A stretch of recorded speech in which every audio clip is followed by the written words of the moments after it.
We did a video on the Spectral Throw stuff before, but this wasn't released yet, so this is gonna be interesting. We can add as an like addendum or something like that to our thing because they revealed the Spectral Shield Throw.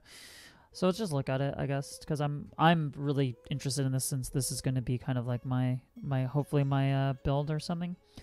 Alongside the release of the Bestiary League, we're introducing a long-awaited Spectral Shield Throw skill. The skill throws a spectral copy of your shield that shatters on impact, striking surrounding enemies with shrapnel.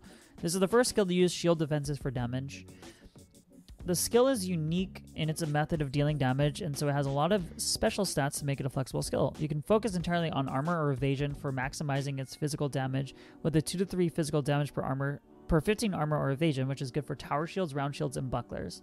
The skill has additional critical strike chance from the energy shield of your shield. So you can increase its critical strike chance or critical chance while also boosting damage by using high-level kite shields or spike shields. You can focus entirely on critical chance by using a spirit shield and rely entirely on added damage. The skill has a large amount of added damage that grows as the skill gem levels. So that's what we assumed was that the added damage would grow as you leveled it. Providing a decent boost that makes the skill still do damage even if your shield's armor or evasion is a little low. It's worth noting that the skill doesn't benefit from unarmed bonuses or effects that benefit weapons. So we did go over that, like stuff like Facebreaker and Doriani's doesn't do anything to help it. The unique nature of using a shield for damage means you can use your main hand weapon for its bonus properties. Okay. Like the attack speed of Prismatic Eclipse or additional chain for Iwar's Mirage. Let me read that again. Hold on. The unique nature of using a shield for damage means you can use your main hand weapon for its bonus properties? Huh. I thought they were saying that the local attack wouldn't matter. This is new to me. What's like a Prismatic Eclipse? Because last time we covered this, I'm pretty sure it said that the attack speed of the local attack speed won't matter unless this has something else. Increased physical damage with weapons per red slot. Okay, 20%. Oh, 12% increased global attack speed. I gotcha. Okay, so Prismatic Eclipse does give you global attack speed per green socket. So yeah, that does work really well actually with this shield. That makes sense. Okay. I just want to make sure that was not local, but global. On the subject of chaining, the skill has a number of interesting interactions with the various projectile modifiers available. So this was the weird thing that I was saying fork probably wasn't good because it would never explode, but I've heard that this right here is going to change that. Chaining causes both the shield and the shrapnel to chain. Great for enemies clustered together when it bounces between them, but you do lose control of where the shield explodes. This is weird to me because of the fact that it claims that I'm pretty sure I thought it said that the shrapnel would pierce enemies. But I guess in this case, it won't pierce anymore and it'll chain if you put a chain on it, which is interesting. You do lose control. Okay. Forking causes the shield to split into 2 shields when hitting an enemy, resulting in 2 shrapnel bursts. That's insane. The shrapnel will also fork, letting you benefit from the forking twice. Piercing doesn't apply to the primary projectile. This is to give the skill more reliable shattering. The pierce does apply to the secondary projectiles, making it great for ensuring the nova of shrapnel tears through every enemy in a large cluster group. Boosting projectile speed will increase the range the charge travel. Okay, that makes sense. Combining well with piercing to letting the shrapnel shred for larger groups. Okay, so faster projectiles will not only increase the speed at which your main one travels, but also the explosion, how large the explosion is.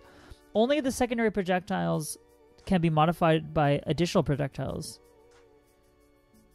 Okay, but the skill already has 8 additional projectiles, so additional projectiles aren't required. Yeah, volley doesn't apply. Okay. Here's a video of these in action. Okay, let's watch this real quick. Oops, let me rewind this so we can actually watch this.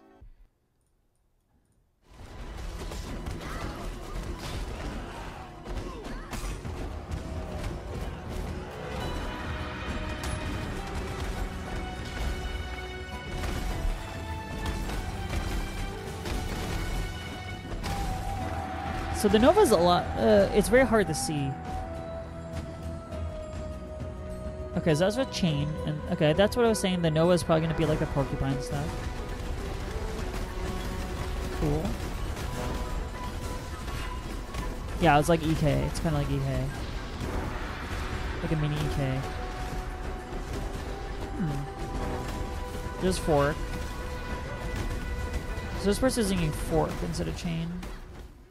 I don't know. Let me see that again. Let me see. This is with, I guess they're starting with chain here.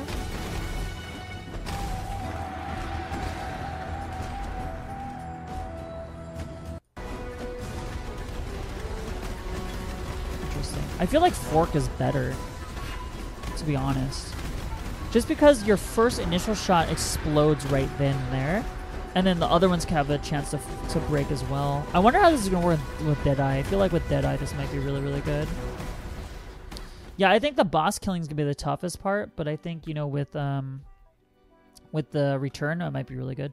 Community saves are in a pretty bad state. They really need a buff. Okay. This has nothing to do with that. Yeah, I don't know.